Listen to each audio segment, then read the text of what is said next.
We're back. That's right. Whitty review time. Tuesday, 8 o'clock p.m. Chateau de Mars Hill Studio. You know who's back. Your old pal Slick Whitty, a.k.a. Stephen Whitmer, a.k.a. the Baron of Banville, a.k.a. the one half of the Baba Yagas of Central Indiana. That's right. We're back. Again. Awesome, right? Okay, let's just get into it. I'm in a mood because there's a lot to talk about, especially what has happened in the last couple of days. I'm sure that you have seen it, what is going on Twitter. I talked about it on Saturday, but I will give you, there's been a lot that has happened since Saturday night, too. All right, so, rest in peace, Micah Beckwith's political career. No more Charlie Kirk, no more Fox News moderator, no more political commentator. No one's going to take you serious anymore, all because of one tweet. We all kind of saw this one coming, though. We saw it when he decided to bail out during the Senate floor to go to Purdue, I think it was, to go hang out with Charlie Kirk. We saw it when he was bullshitting about the Tahoe. And there are a couple other examples, too. I was part of this private group chat on Saturday, and after that group chat, I became the official deport Micah Beckwith train because I'm just over his smart-ass bullshit. I may or may not talk about that during the show, though. But let's, what happened, right? What happened?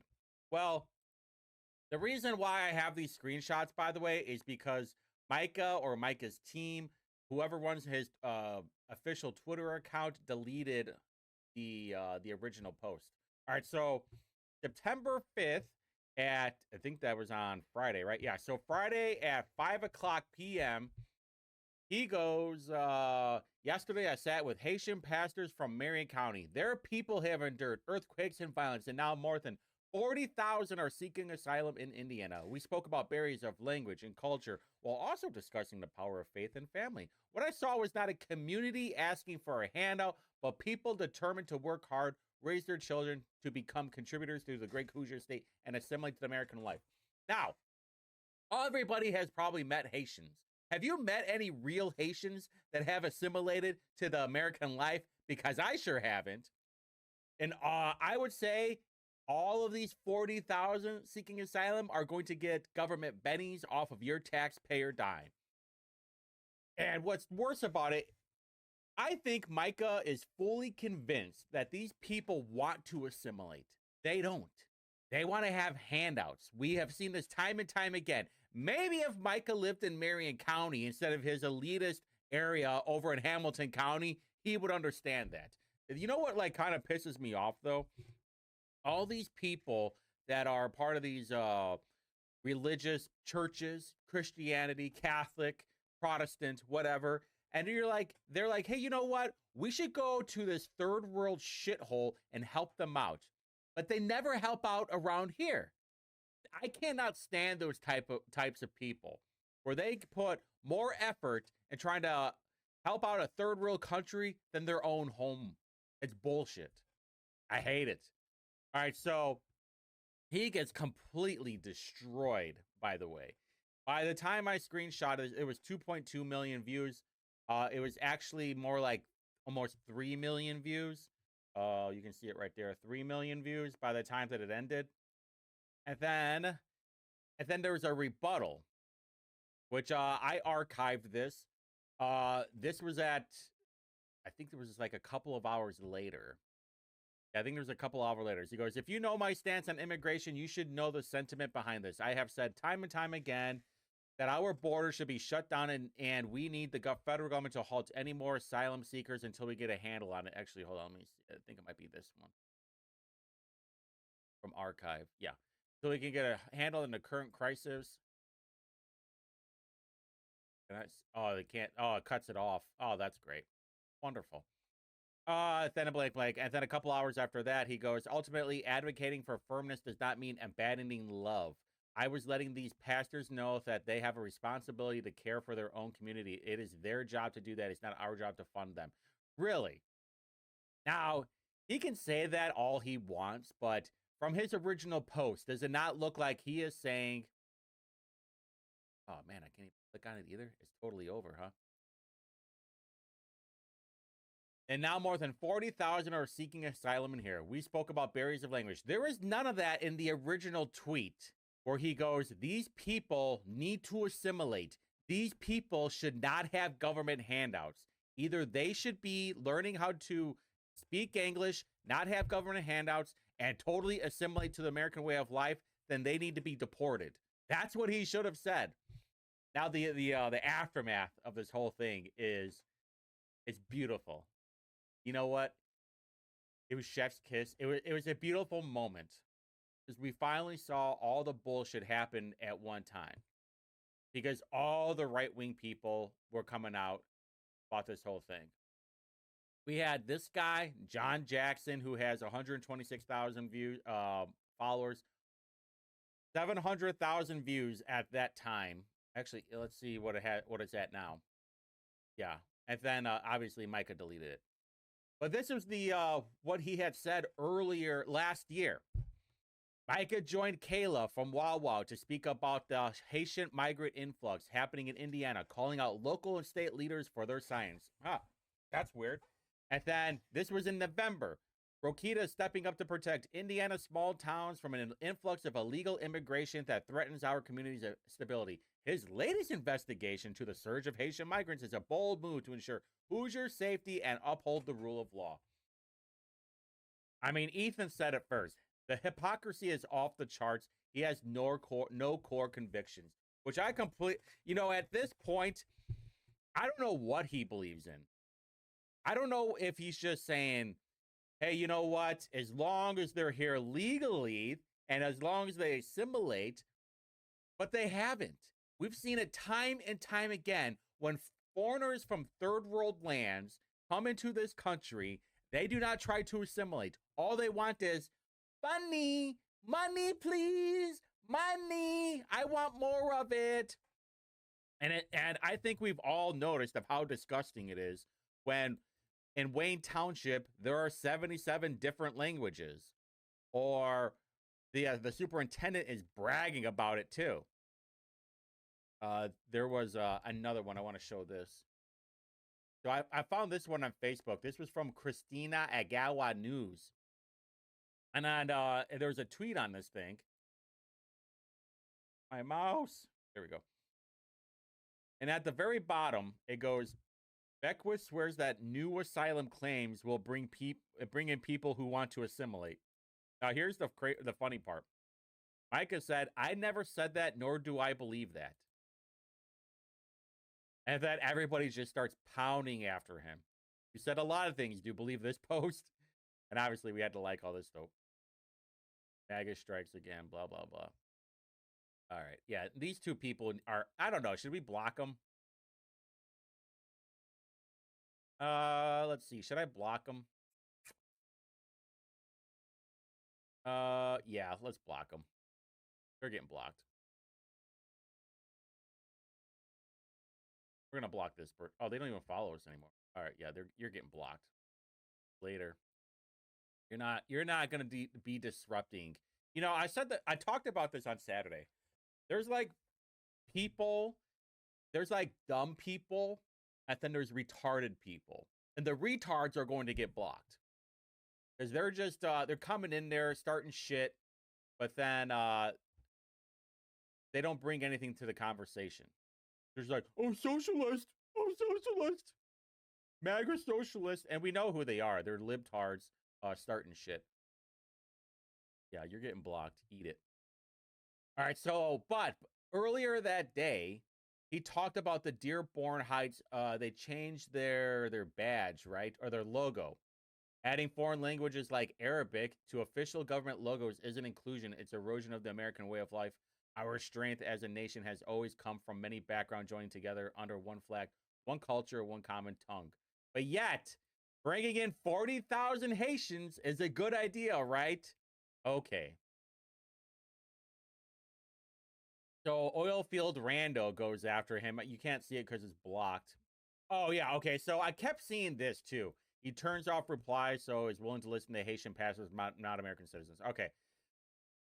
That thing has been going. I've been seeing everybody post that. Let me tell you right now. He has done that since day one. And I think Diego did it for a while too. And everyone's like, oh, you know what? It's illegal, blah, blah, blah. Also, somebody pointed out that him deleting it is not allowed. And I think it's borderline not allowed. It has to be archived. So I don't know if he knows that. I don't know how they're archiving it. I mean, we archived it, obviously. But I think if it's wrong, if he broke the rules, it's like $100 fine, from what I could find. We had Raw Egg Nationalist, you had Captive Dreamer, you had Aaron McIntyre, you had Captain Dreamer. This one's kind of fun too. 10,000 Haitians into Evansville. This stuff makes me sick. Full on replacement. They're hitting small sized Midwestern cities with this stuff. Can't let it happen. Where is it? Steve Ducci. I don't know how you say his name. I don't know if it's Deech or Ducci or what it is, but this one's really interesting because Ducci had Micah on his show, and I clipped it. And I posted it up on Twitter a while back. He goes, "This guy asked me to come to my show for well over a year. We finally booked him as a positive example of Christian conservative leadership to our audience. Had I known he advocated for this, I would never done so. I've been to Haiti. I've done ministry in Haiti. I've donated time and money to people of Haiti, and I urge others to do the same if they have it. They are made in God's image, and their culture is deep in despair and in need of help it can get, of all the help it can get, which is precisely why it should never, ever be imported en masse to our country. I am all for ministries helping Haiti if they can, but under no condition should the American government be bringing Haiti here." Obviously, 100%. We shouldn't be bringing any of these third world cultures here. They do not know how to assimilate. How are you expecting somebody or a culture or a group of people that don't even know proper sanitation to come into this world and know how to do things? That's like my biggest argument right there. How are you going to bring someone in who doesn't know how to use a fucking toilet and then say, hey, you know what? They'll be a great contributor to society. Really? Doing what? A ditch digger? Maybe? I think I saw Cernovich. Yeah, he's still going after Beckwith. This was 4 hours ago. Indiana's next governor supports unlimited Haitian immigrants into Indiana. He deleted his post without explanation. All right, so what I wanted to point out too from this Steve Ducci one are two things. One is Micah responded to it. He goes, "I'm not calling for them to come to the U.S. I'm saying they are already here because of the idiotic policies of the previous administration, which I condemn. That meeting was to implore pastors in Indy Haitian community to step up and care for their own people because taxpayer resources are not for them. But, hold on, and I'll get to this in a but. Also, I told the pastors if anyone in the congregations are here illegal, they need to encourage them to self-deport. I've been the most supportive statewide elected official of the Trump immigration policies in the entire state of Indiana. That has not changed. But that meeting was to implore pastors in the Indy Haitian community to step up and care for their own people because taxpayer resources. But you said you saw a community not asking for a handout, but people determined to work hard. That's what you said. But then you also, on the flip side, go that the pastors in Indy Haitian community should step up and care for their own people. But yet you said, wait a minute, but these people are willing to work hard. So which one is it? Either they are here to work hard. You said the pastor should step up for them to step up for their own people because taxpayer resources are not for them. Or you said, what I saw was not a community asking for a handout, but people determined to work hard. Which one is it? And obviously, he gets just blown out in the comments. You are, first of all, deport. Probably could have said that from the outlet, just turning off your comments. Yeah, so then the right thing to do is ship them out. Why did you delete your ex? Blah, blah, blah, blah, blah, blah. He is just eating it in the comments. Now, one of the things that I noticed right after that happened was he started loading up let's see, like 1, 2, 3, 4, 5, 6, 7, 8. He had like a tweet every couple of hours. He was blowing up his timeline, and it was because he was. I mean, this is kind of a low effort response or a low effort to try and get people off your back. It's just load up with all the typical. Hey man, I'm on your side. Hey, I don't know why you took it that way. Check this stuff out. Hey, isn't this meme funny? Isn't this meme funny? Huh? Or even this thing. Then there's like this conservative thing happening next week. And I was like, I first off, you have to pay for it. Beckwith is hosting it, I think, or he's one of the people on panel, whatever it is. And I got invited, and first off, you have to pay for it, which I'm not going to do. And number two, Beckwith is there, and he is totally dead in my book. Betrayer Beckwith, backstabbing Beckwith, Benedict Beckwith, all the above. And I will tell you like a little snippet of this private conversation that I was part of. Was he explained that it was his communications person, which I'm calling bullshit out, because your communications person is not reading the room then, or is not based. And unless you're going to have like based people part of your team, what are you doing? And I told him, was like, and this, I was being for real on this too. I said, seriously, you need to fire your whole team. And I've been saying that for a while. That he needs to completely clean out his whole group. Those people are no good for you. They're not based at all. They're probably a bunch of yes men just telling us like, yeah, Micah, whatever you say, I'll do, huh? And I would guarantee you, whatever criticism that Micah gets from them, he'll probably yell at them, or he's like, no, I know what I'm doing. And look, he's been taking so many shots, and I'm not going to say that I ever defended him, but I will say, I told everybody at the beginning of the year, I'm giving everyone a year to figure it out. And now we're almost 9 months in, almost 10 months in now. And all it is massive L's from the Beckwith LG's office. And there's no fixing. There's no coming back from this now. You have Cernovich still going after you. When you have Captain Dreamer still going after you. And now what they're doing is that they're doing the same thing to Beckwith that they're doing to Braun. Every time that he'll post something, he's just getting destroyed in the comments. No one is ever going to forget this. The only people that are going to basically apologize for him were all the boomer cons. Where it's like, well, you know what? It was a communications person. He didn't know, blah, blah, blah. Dude, you have so many eyes on you. You're getting shots all the time. The last thing that you need is a bad tweet, especially a tweet where you're basically saying, hey, you know what? These are hardworking Haitians. These are 40,000 people that are seeking asylum here in Indiana.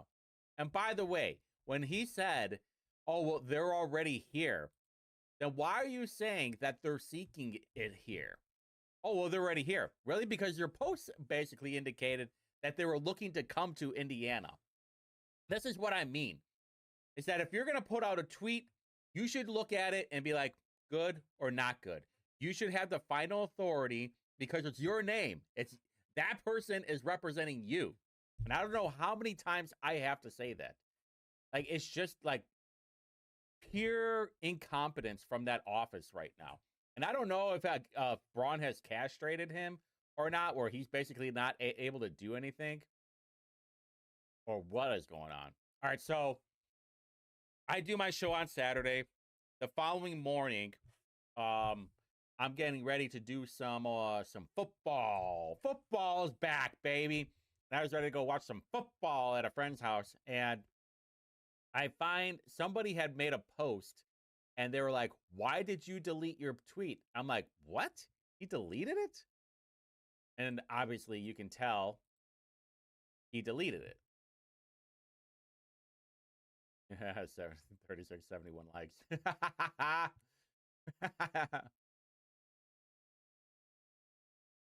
What is that?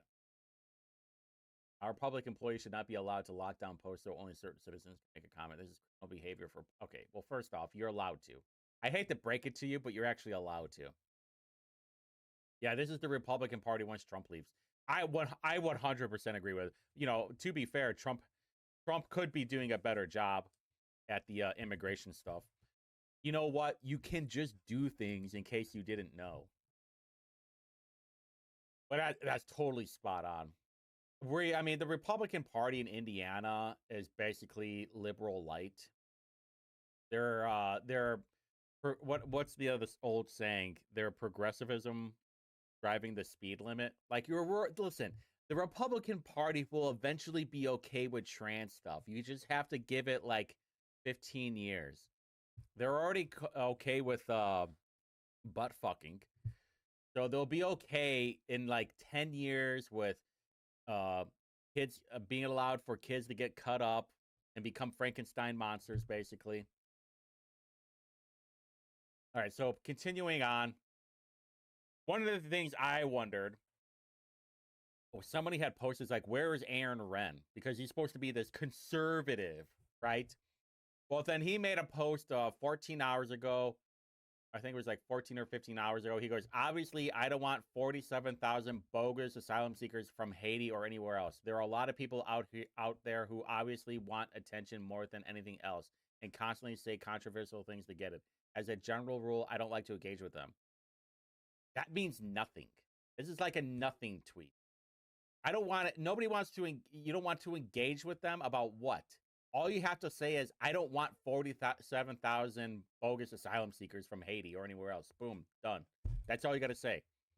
Who wants attention? We are bringing attention to our lieutenant governor, who was indicating that he was okay with 40,000 Haitians coming to. And by the way, did he get that wrong? Yeah, first off, it's 40,000, not 47,000. So this fucking boomer obviously doesn't know what's going on. A total Hamilton County elitist. But this is another reason why I don't like Aaron Wren. Right here. There should be a process for foreign investors to bring over workers as needed. But problems with that aren't an excuse for not following rules. No, actually, there shouldn't be. You should not be bringing over foreigners. You're investing in this one area because you're trying to make a product, right?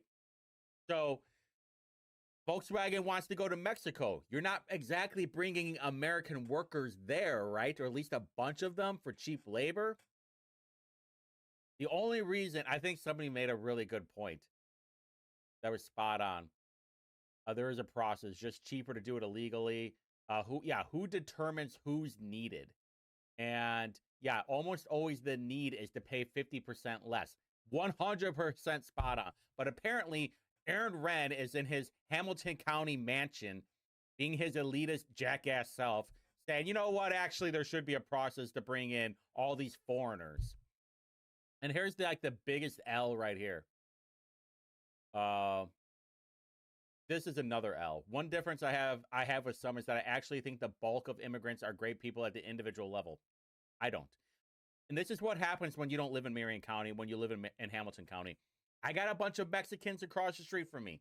I got Indians right next to me that threw out a bunch of garbage in the front yard that hasn't been picked up in months. That is their culture. Individualism, right?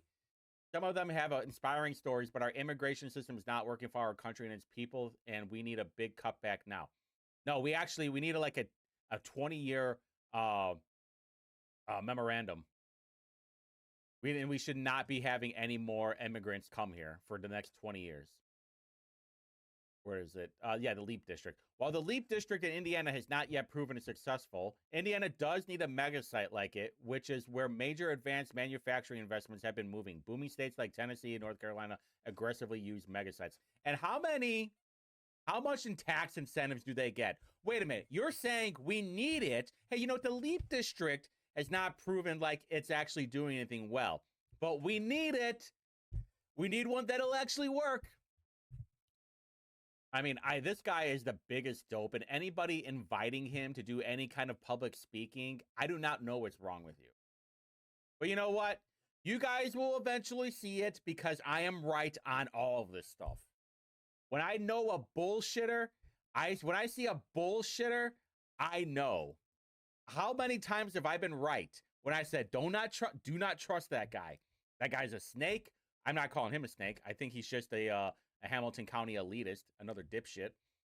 But like when I call people, when I know what they are, you eventually figure it out. How many times have I said it? I said it about Shreve.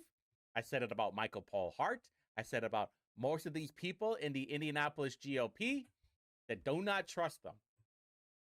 Now, what happens if they are granted the asylum process? How does it work? Well, while they're in asylum application, no federal cash or SNAP unless they qualify under other status, e.g., if they have a U.S. citizen children. Those are called anchor babies. Emergency Medicaid only, schooling for children. So no matter what, they're getting free public education. Your tax-paying dollars, that is what it's going to. Work authorization and EAD. So what is it? They can apply for a work permit 150 days after filing for asylum, but it usually can't be granted for at least 180 days have passed. This is what helps bring wages down, because now you have cheap labor. Some state and local programs like New York, California, Illinois, Massachusetts. Wow, blue states. Who would have guessed? Tom, allowing all these illegals to come in here, or asylum seekers. They provide limited care, food assistance, or shelter programs for immigrants. And I talked about this on Saturday, and actually I want to bring it up right now. Was Rokita? He had a thing I talked about on Saturday, and I said, what about Exodus refugee? I went to one of their things where they talked about giving them like basically furnished apartments. And I don't know if it was $400 a month per person or just $400 and that's all you get. But now Rokita, after I've been talking about it for a while, he's going after them. Hell yeah. I don't know if anything will happen, but I'm just glad that the lens is on Exodus refugee finally. I think they're based in like Evansville or Bloomington. Yeah, Bloomington. And they're bringing people from the rape capital of the world too. If you didn't know that, like when I went to one of their meetings where they talked about all this stuff, I'm never going to go to another one because I'm sure the word is out about me. They talked about how like a lot of the people that they're coming or their refugees are coming from the Congo. And in case you didn't know about the Congo is the rape capital of the world. So take that for what it's worth. All right, but if they are granted asylum, they get the RCA, but not eligible for TANF, usually up to 12 months. Refugee Medicaid assistance, similar to Medicaid, up to 12 months if not Medicaid eligible. They get food stamps and cash welfare. They get Medicaid /CHIP. Full coverage if eligible by income. And I'm guaranteeing you it will probably be eligible by income because they're all getting paid dirt shit. Because that's how you keep wages down.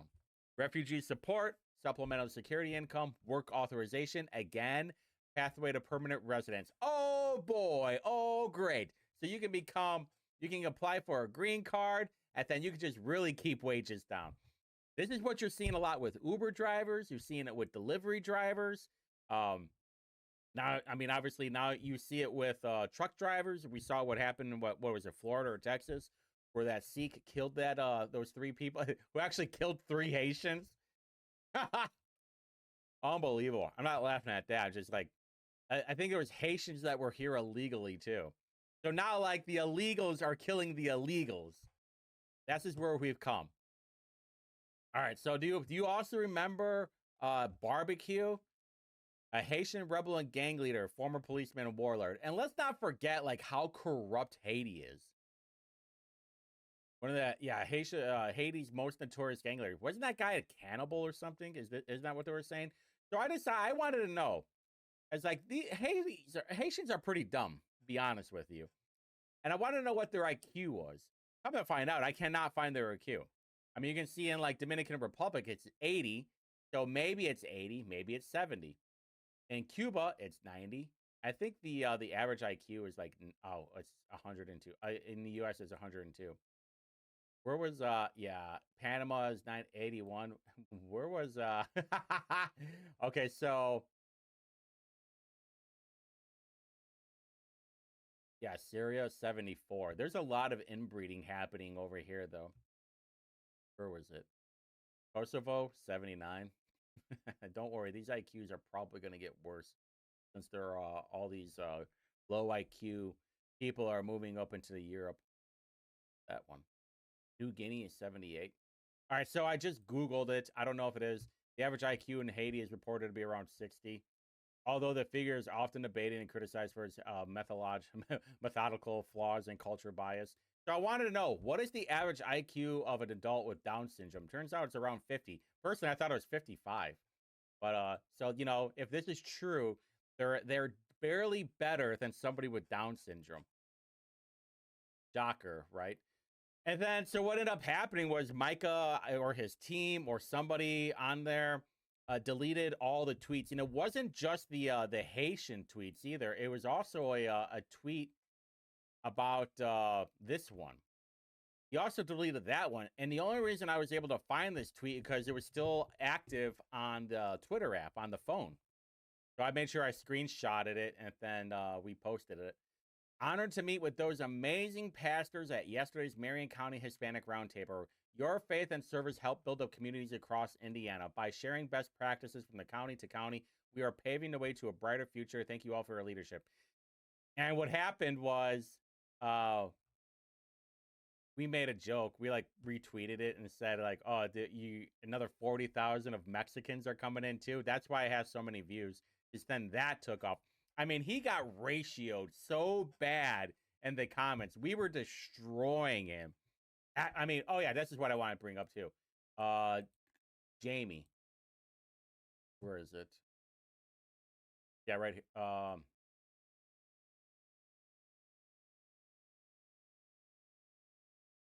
Yeah, Jamie Reitenhauer. She's getting destroyed in the comments too. She goes, as Christians advocating for people all over the world and supporting missions is an honor. We also love our neighbors as we love ourselves. Building up Hoosiers and advocating for the constitutional rights and their voices to be heard is my honor. Watching Hoosiers come together and stand side by side as neighbors is an incredible privilege. We can't rob Peter to pay Paul. Sure, a strong Indiana is one where individuals, churches, and businesses give to trusted people, ministries, and organizations all over the world. Right now, Hoosiers are looking to their own backyards because it feels like there are fires everywhere, and it almost seems intentional. When everything is burning, there's no unity, just every man for himself. Hoosiers have caught on. The property tax issue opened everybody's eyes. Now they're standing together across the state. They are communicating and helping one another. Some are envious and still seeking attention for themselves, but overall, there's a true movement. It troubles me that so many grassroots leaders have abandoned these efforts in their time. The Lord can use anyone, and I believe Hoosiers will persevere. She gets destroyed in the comments. I mean, ratioed like a son of a bitch. I mean, she gets like 5 likes and she's getting a lot of attention. We kind of started this whole thing. Yeah, what in the Sam hell are you talking about? That is a lot of words to say nothing at all. Thanks, Jamie. And you know, we're going like, so are you okay or not okay with 40,000 Haitians coming to Indiana? And by the way, she hasn't responded, which I thought was really weird because she will usually respond. She'll either like retweet or she will actually like respond to this whole thing. But this is what I've been talking about for a long time. Yeah, and this is the most annoying part too. FYI, there's much more to any post I make when you dig into the Constitution. This is what I cannot stand about these people. They're all about like, oh, we can fix this with the Constitution. The Constitution will prevail. Hey, as long as we show these people the Constitution, this is just totally fake, all right? And I'm not talking about like the Constitution. I'm just talking about these people that constantly want to take the high road and be like, the Constitution will prevail. We just have to show them, be like, see, this is allowed, this is not allowed. And you think that we can negotiate with these animals that are okay to put your children up in a Frankenstein's table and cut them up? No. You think they have a problem? They're not even talking about that poor girl that got stabbed in the neck by that animal over in North Carolina. And you're thinking that you're going to be able to show them the Constitution and they'll totally be able to get that? No. They'll throw you in a cage and then kill you and rape you. In that order, most likely. But she hasn't said anything at all. Well, let me just check real quick. Yeah, she hasn't said anything at all. I don't know, when did she post that? 10:07.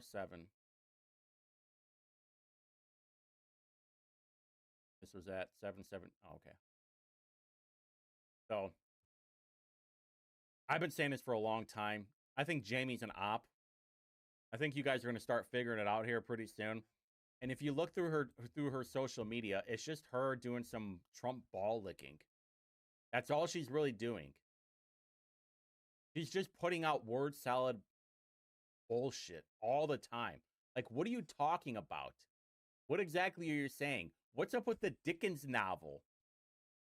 Less talky, more doing. It's embarrassing.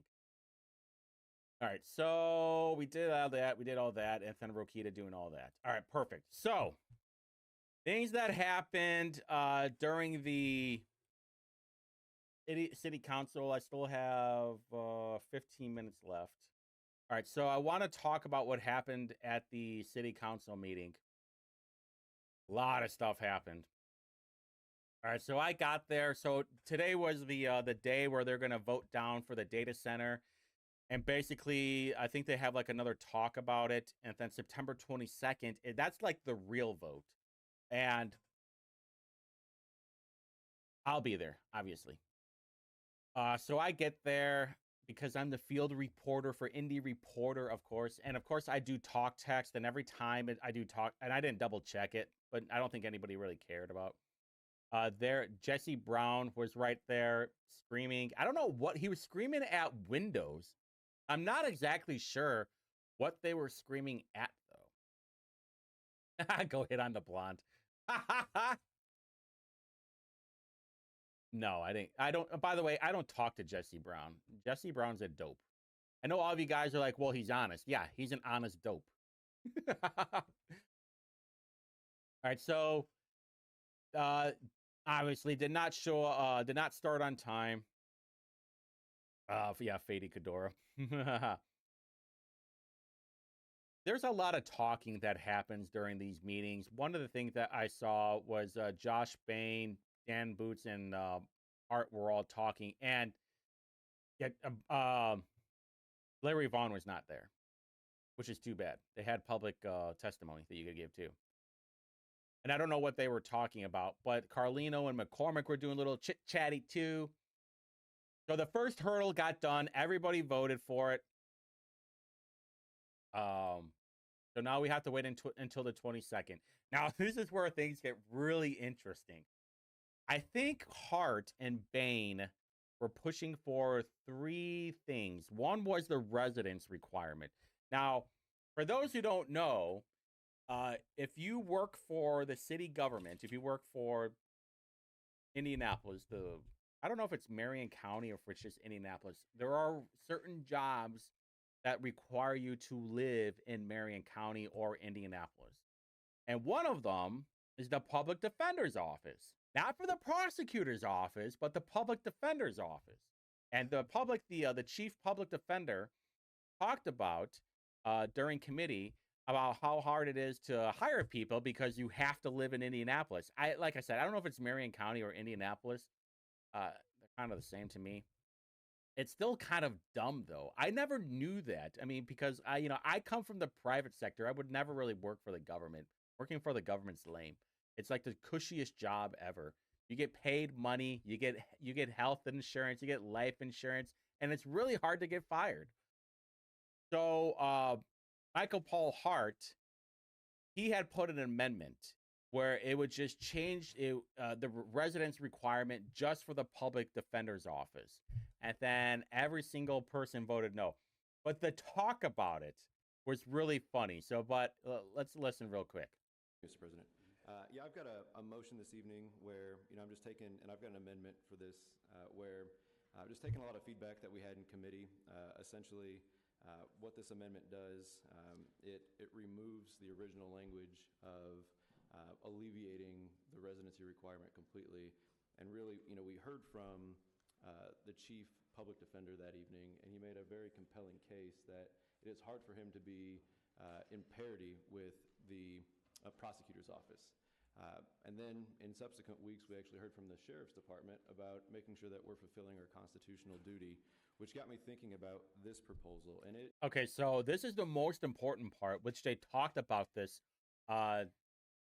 during committee. It doesn't come up very often where we have to make sure we're fulfilling our constitutional duty, or what the city is. But in this case, we actually do with the public defender.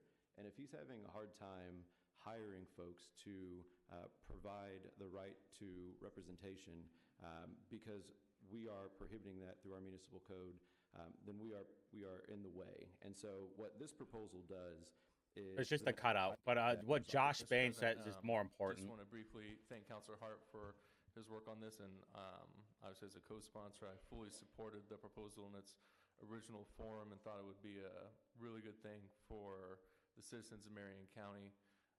But I do think the amendment will put us in a strong place to allow the Public Defender's Office to recruit from outside Marion County, just like the Prosecutor's Office can. And we are fulfilling our duty because the thing is, there is a state law around how many cases a public defender can have. This is the most important part. Let me back up like second. Prosecutor's Office can, and we are fulfilling our duty because the thing is, there is a state law around how many cases a public defender can have. And we get pretty close to that number. And the thing is, we get a reimbursement back from the state that's a little over $11 million a year because we stay below that threshold, that number that the state sets. So I think it's very important that we do everything we can to make sure we stay below that. Heaven forbid we would ever go above that threshold and lose out on the tens of millions of dollars a year in reimbursements that we get from the state. So I would encourage everybody to... All right, so this got me thinking.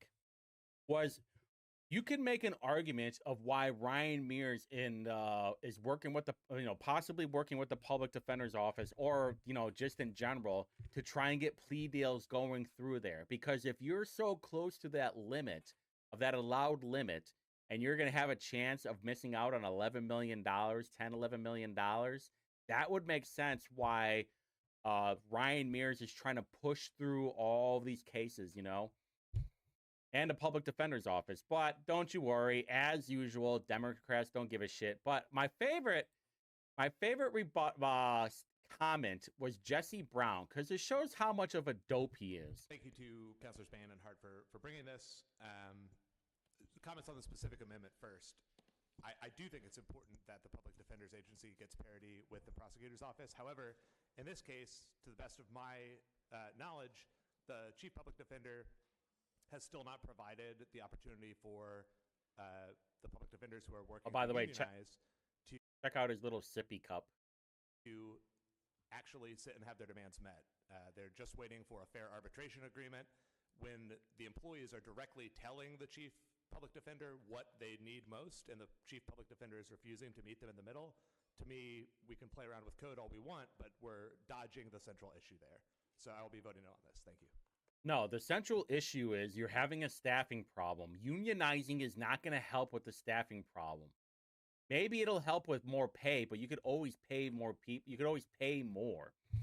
The central issue is you are restricting of who can work for the Public Defender's Office. And Jesse Brown is. No, actually, the central issue is that they're not able to unionize because the Chief Public Defender is dragging his feet. Absolute dope. This is low IQ socialist thinking.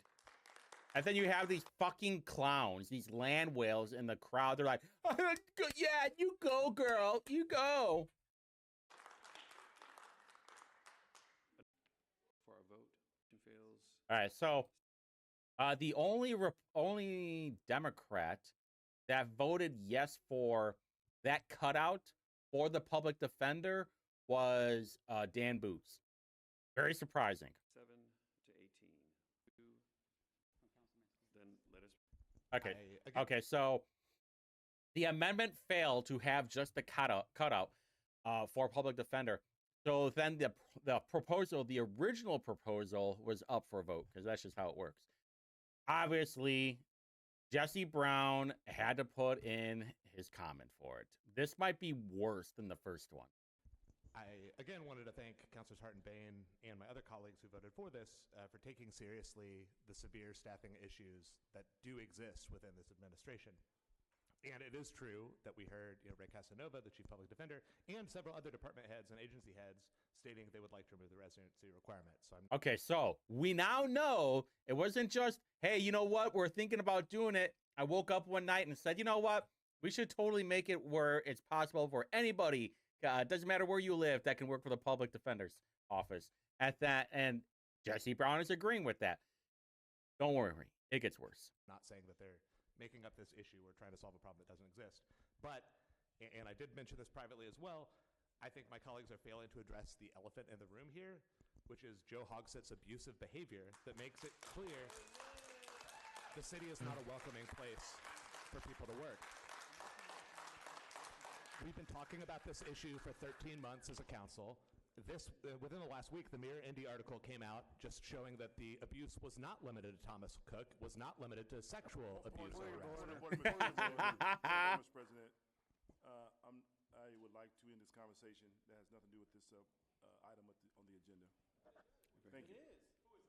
I feel strongly this does have to do with the exact thing under discussion here, which is staffing within the Mr. President, I don't organization. think personal attacks about some news article from a newspaper is relevant to this discussion. Do you want to call the question? I can conclude my Paper is relevant to this discussion. I didn't hear this part. Vop Osley says, do you want to call in a question? Call the question? Which would mean that you're killing committee debate. Now, I remember how, oh man, I think I talked about this on Saturday. I think they're going to be using that a lot more for now on, because once it happened in the public safety committee meeting a couple of weeks ago, it was used again in the next one. And now they're using it again in the full council meeting. I think they're going to start using it whenever they're like, you know what, this conversation is getting too uncomfortable, or I just want to get out of this meeting. And then they're like, let's just call in a question. Let's just kill the committee debate. And I don't think Leroy heard it. My statement in one sentence, which is we could end these problems if all 25 councilors would simply call for Mayor Hogsett to resign. Thank you.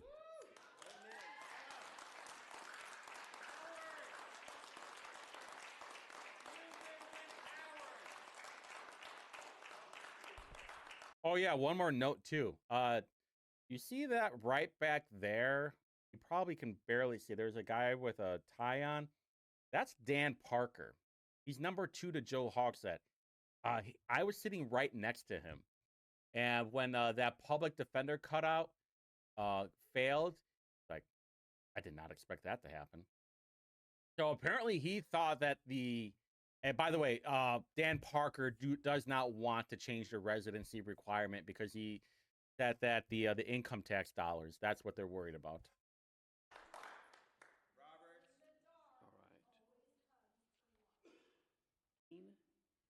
Is to follow. Okay, so Is the board ready? the only Republican that voted in favor of that the original proposal was Nick Roberts. So, yeah. Very interesting that happened. Okay, I got one more that I wanted to show because it was I already had that one up. So hard. Yeah, I've got an amendment on this one too. I took some feedback. All right, so this was about the proposal to fine the parents if there was a curfew violation for the children. Now, the original proposal was like the first one, no big deal. You just get a warning. I think the second offense was $500, and I think the third offense was $1,000.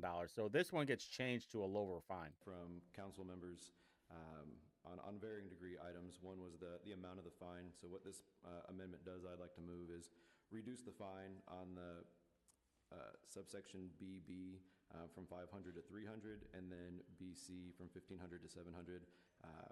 It also adds the language up to on both of those. And Mr. President, with that, I so move. Second. All right, it's been properly moved and seconded. Other comments from councilors? Chairman Robinson. Thank you, Mr. President. And again, we do appreciate Councilor Hart and his interest in this proposal. But I, as the chair, will just allow for more time to have a discussion with more community members, more stakeholders, more of those involved in this work as a profession before we have any other amendments to this proposal, Mr. President. Very good. So I believe it has lowering the fees. Okay, so there was this is the amendment where it would be lower fees for it. I forgot who voted. I'm moving so far. This is on the most, Mr. President, I think voted before we added. So Okay, so it was what 10, 15? Okay, so it was 10 to 15. The Democrats that voted in favor for the fines were for the lowering of the fines was Jesse Brown, Jessica McCormick, Andy Nielsen, and Nick Roberts. They were okay with it. Everybody said no. I don't even want it. They were planning on killing it. So they killed this one and the original one because at the end of the day, Democrats do not believe in accountability. All they want to do is say, hey, we need to talk about it more. We need another study. Hey, you know what? We really liked this study, but what if we altered what we were looking for and then we get another study? Let's just keep dragging our feet and kicking the can down the road. Where Republicans were saying, no, we need action because this is what's going to happen. Either there's going to be two things that are going to happen. Either nothing will happen, or they're going to say, you know what? Let's talk about it again, but then let's talk about it again next year because by then it'll be too cold and there's going to be no children out anyway. Which is frustrating, obviously. All right, so we did that. Change the resident. Oh yeah, okay. So when I was leaving, then Renee Allen is probably the dumbest city councilor ever. She was like, you know what? It's just so easy to get guns and blah blah blah. It's like this is the real problem. It's like, all right, well, who's doing it? Hey, who's doing it? All right, maybe we should be talking about who is doing all the crime, or the majority of the crime. I think Perkins was acting like a dipshit too. So one last thing before I leave, I wanted to leave you with this. I was leaving and going to my car, and I was on the other side of Luger Plaza going into the parking garage off Washington, and there was some like bum yelling at the other bums at Luger Plaza, like $20, $20. Hey, you can have this for $20. And then I decided to walk over to Spark, and it was it smelled like urine as usual. And I cannot believe of how many people do not know how to use this, the crosswalk. Hey, when it says the red hand, that means you're not supposed to walk. It's literally that simple. But apparently it's too hard for people. So in case you didn't know as well, this whole thing has been recorded. So yeah. Hopefully you were okay with it. I did the best that I can with the recording. Don't forget to check out on Saturday night at 8 o'clock p.m. for the Whitty Review Show, and I am for sure going downtown. I didn't go downtown. I had drank a little too much, and I was going to go drive there. But make sure you check out Whitty Reviews Saturday at 8 p.m. Love you guys. Bye.